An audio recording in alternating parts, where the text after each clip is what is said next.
ఏపీలో విద్యార్థులకు శుభవార్త. ఇక మిడ్ డే మీల్స్ మధ్యాహ్న భోజనం అనేది ఇంటర్ విద్యార్థులకు కూడా ఇవ్వబోతూ ఉన్నారు. పాఠశాల, ఇంటర్మీడియట్ విద్యా సమీక్షలో మంత్రి నారా లోకేష్. ప్రభుత్వ జూనియర్ కళాశాలలో ఇంటర్మీడియట్ చదువుతున్న విద్యార్థులకు మధ్యాహ్న భోజన పథకం అమలు చేయాలని మానవ వనరుల శాఖ మంత్రి నారా లోకేష్ నిర్ణయించారు.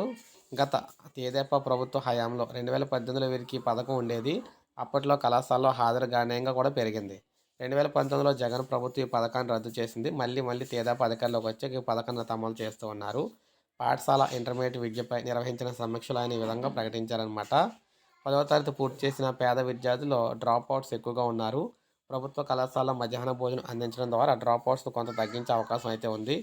సంకల్ప ద్వారా చేపట్టిన మదింపు ఆధారంగా వెనుకబడిన విద్యార్థులను గుర్తింపు గుర్తించి లెక్చరర్లు, సిబ్బందిని కేర్ టేకర్లుగా నియమించాలి. కళాశాలలో దెబ్బతిన్న భవనాలకు మరమ్మతులు చేపట్టాలి. రాష్ట్ర వ్యాప్తంగా 7న తల్లిదండ్రుల ఉపాధ్యాయుల సమావేశం పండుగ వాతావరణం నిర్వహించాలని చెప్పేసి అన్నారన్నమాట. ఇక నెక్స్ట్ స్టార్ రేటింగ్ అయితే ఇవ్వాలి. పాఠశాల విద్యా ప్రమాణాలు మెరుగుదల, మౌలిక సదుపాయాల కల్పన ప్రధాన లక్ష్యంగా స్టార్ రేటింగ్ అయితే ఇవ్వాలన్నారు. ఈ సమావేశంలో నిర్ణయించారు. విద్యార్థుల్లో నైతిక విలువలు పెంపొందించే పాఠ్యాంశాల కోసం ప్రభుత్వ సలహాదారులు చాగంటి కోటేశ్వరరావు సలహాలు తీసుకోవాలి.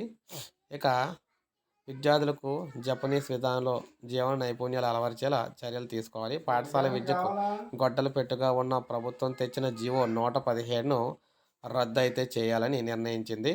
ఈ నేపథ్యంలో మెరుగైన విధానం అమలు తీసుకురావాలని చెప్పేసి భావిస్తూ ఉన్నారు. అదేవిధంగా పాఠశాల ఆవరణలో ఉద్యోగ మేళలు మినహా ఎలాంటి కార్యకలాపాలు అనుమతి ఇవ్వకూడదని మంత్రి అయితే చెప్పడం జరిగిందనమాట. సో ఈ విధంగా విద్యార్థులకైతే గుడ్ న్యూస్ చెప్పబోతున్నారు. మధ్యాహ్న భోజనంతో పాటు అన్ని సదుపాయాలు ఇస్తాను. ఒక లైక్ చేయండి, సబ్స్క్రైబ్ చేసుకోవద్దు. మన ఛానల్ సబ్స్క్రైబ్ చేసుకోండి.